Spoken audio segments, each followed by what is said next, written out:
The lick that I was doing was just paying attention.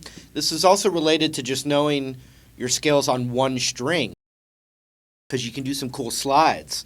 And so what you've got is I'm hammering on from the 8 to the 10 on the G.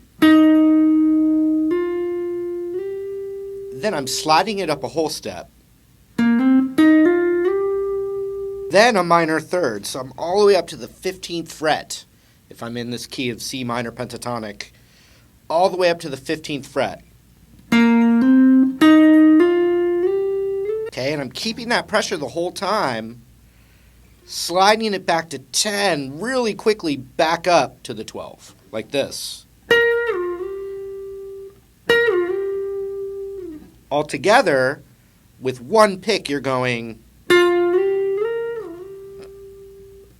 and that's just kind of a lead-in slide.